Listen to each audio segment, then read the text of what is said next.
The best defense in the world does it again as Arsenal defeats Olympique Lyon and retains the Emirates Cup in a 2-0 set-piece masterclass.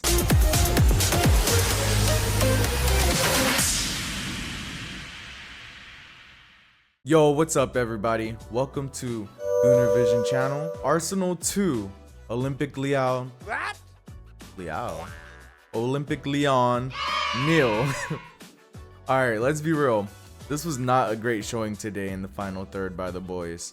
While we had good play, good build-up, and possession, the attack was lackluster in the clinical department. We see an Olympique Lyon set up in a sort of a low block, leaving gaping holes in the midfield that we see in our captain Martin Odegaard exploit magnificently, finding pockets of space and either keeping the ball moving or would turn and play a line-splitting ball beyond the line.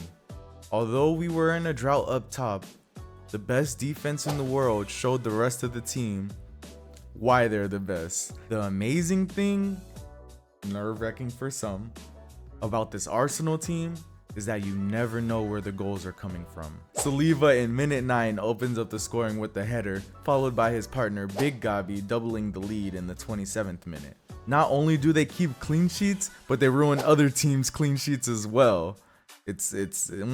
Sometimes I have to pinch myself because I used to pray for times like this and defenders like that. Like, we used to, I don't even want to get back into this. Shout out Holdini though. Shout out Holdini. Not to mention our secret set piece weapon in Declan Rice. He's become a dead ball specialist from corners, always putting it in a dangerous area. And with 2 assists as well as the performance he put in today, he's a contender for man of the match for sure. Alright, I think I've given enough praise now where it's deserved. Well, special mention to Zinchenko. He put in a good shift as well first half. But especially playing these crosses from left side to right back post where he would find Bukayo Saka. But now it's time to get onto the criticism. Bukayo Saka, as I said, received the ball from Zinchenko far post 3 times, with each time getting easier and easier. However, the forward was just unable to find the back of the net, which is unfortunate. Another set of chances went to Martinelli where he would get played through into space, whether I know Kai Havertz played a really good ball through. Fortunately, he was just dismantled.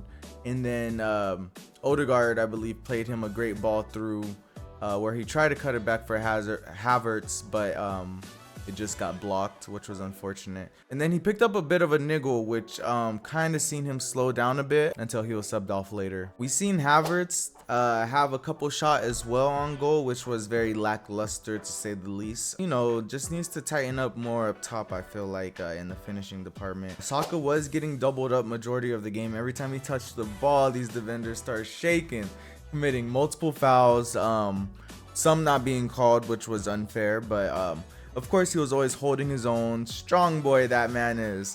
Always finding a way, getting a corner, he's leaving with something. Saka's always leaving with something when he's going against his defenders, so that was great to see. Just that final third really is all that I seen that needed work. We did see Rice with some nice aerial close control where no one could get the ball off him in the box and around the box area. That was beautiful to see right before the 64th minute happened. Minute 64, Zinchenko out, Gabriel Jesus out, Calafiori in, and Jesus in. Calafiori Calafiori came on at the left back. He was a bit you could tell he was a bit excited, a bit irrational, you know. He got the ball. As soon as he got the ball, he made this beautiful run, and then he did this outside of the foot pass, which if it would have found Martinelli, it would have been beautiful. However, it did not. But he did track back to get back. He seemed a little bit clunky. He almost went into a rash tackle. His senses came in and he was like, "Oh, hold on, let me not do that," which was good to see. So he has a bit of maturity. He still has some learning to do under Arteta though. He had a good cameo in at left back until minute 77. We seen Havertz, Saka, Partey, Saliba, Gabriel, and Martinelli come out, with Nelson, Ethan Nwaneri, Trossard, Lewis Skelly, Kivior, and Jorginho in. During those changes, we seen Louis Skelly go to left back, where we saw Calafiore slot in at left center back. This, in my opinion, he looked much more comfortable just playing in that area like he's been doing for Bologna. However, I did see him still explode with those runs where I believe the ball went up, he headed it, flicked on, which was great, but instead of retreating back, that man went to the sideline. He wanted Louis Skelly to pass it to him, and he was ready to make that run. Where Louis Skelly, you know, calm, cool, collected, played it back to Raya and just kept the ball flowing. We're seeing Calafiore go back into position. That was funny though. All in all though, good from Calafiore. Good to get some minutes in. Jorginho almost, woo! Hey, and not too much on J20, but Jorginho did. I've seen it happen against Tottenham. He reads it wrong, you know, and it almost is conceded as a goal, except for a beautiful stop from Raya with the beautiful stop from Raya. I think Jorginho needs to just lock it in a bit. He usually has good positioning, but sometimes he's not on it, and that it's always costing us in goal positions. So I feel like when it's just him back there solo, he needs to be tidy, like on it for sure skis. All in out though, it was a beautiful game from us. Beautiful day out from the boys. We got to see Ainsley Maitland-Niles make his return, which was good. He was noticeably playing in this right winger space, which was interesting. He put in a good shift. He read Saka a couple of times defending him.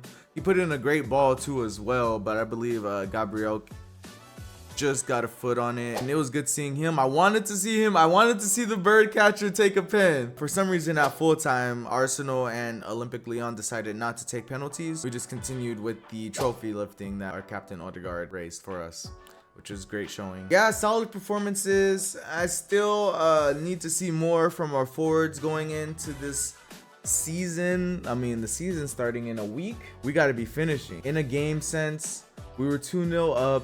If they opened up more, we would probably score more, have more chances. But I just feel like it's not always gonna be like that. We need to be clinical. We need to be finishing our chances when we get it. If we don't, and our center backs are not scoring from the set piece, it's a 0-0 and it's ugly. We're not beating City like that. So I mean, preseason, understand, tighten up. Let's do it. Let's get ready for the next one. Full-time stats: we had 16 shots to Olympique Lyon's 8 shots. 6 on target with only 2 on target for them. We had 56 possession of the ball to their 44%. 422 passes with the 88% pass accuracy, which was nice and tidy on the ball. However, it was just that clinical. And we had 12 corners to their 2, which was great. Can we lock it in training? Can we get some clinical finishing? Can we really be on it and ready for our first game Saturday on the 17th against Wolves? I guess we'll see. We'll leave it up to Arteta and the boys, and we'll see you there.